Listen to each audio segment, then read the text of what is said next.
bisnis Anda masih menggunakan Excel, nah itu bisa jadi bahaya. Ya, jadi kami sekarang ini akan membahas mengenai pembukuan manual dalam sebuah perusahaan.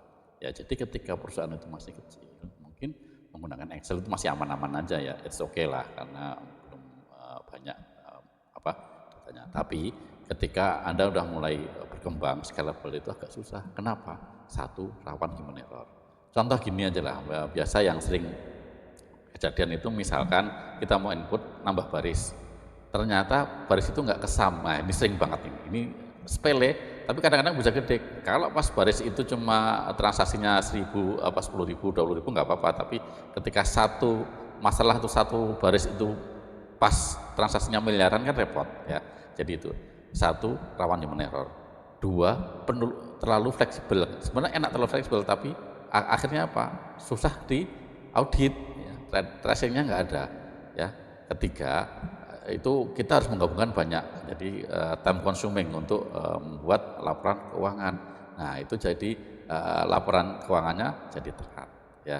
Kemudian laporan keuangannya jadi apa, gampang dimanipulasi. Nah itu harus kita perhatikan. Nah kita harus tahu kapan kita sudah mulai harus memerlukan otomatisasi, kapan belum.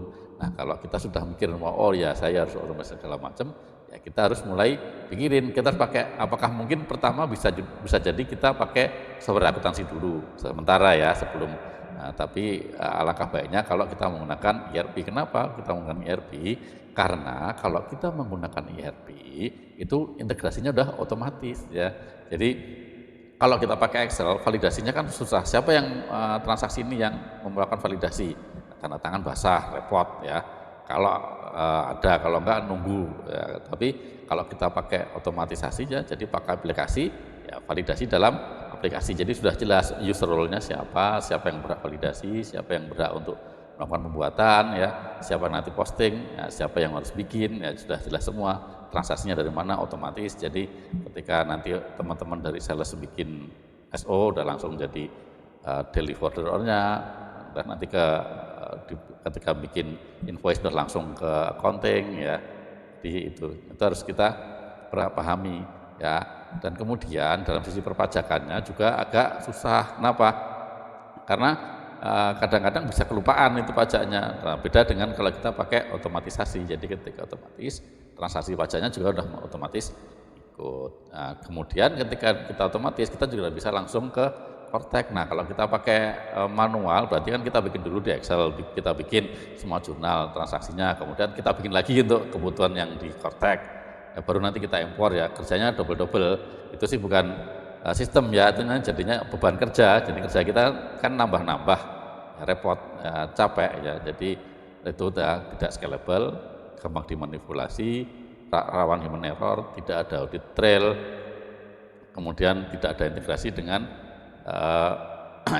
sistem-sistem yang lain ya, jadi agak susah. Kemudian untuk bikin laporan keuangannya itu lama ya, time consuming, jadi lama, kadang-kadang bisa mungkin tanggal 10 udah ada, itu udah bagus banget. Nah, apalagi kalau kita sudah mulai konsolidasi, berat ya, konsolidasi kita harus bikin konsol dulu, kita narik dari mana-mana, bukan nggak cuma satu sumber. Nah kecuali kalau kita pakai sistem, ketika pakai sistem itu tinggal ngambil, kadang-kadang kita udah bikin otomatis nih, jadi semua udah langsung terjadi naik semua ke laporan konsolidasinya, kemudian eliminasi juga udah kita bikin otomatis. Jadi dari yang dulunya bulanan, mingguan atau bulanan, jadi hitungan jam sudah selesai. Jadi sehingga apa pentingnya bagi para pengusaha, para business owner adalah ketika data itu diberikan lebih cepat, jadi kita sudah tahu kondisi itu kayak apa, jadi ketika mengambil keputusan itu tidak salah.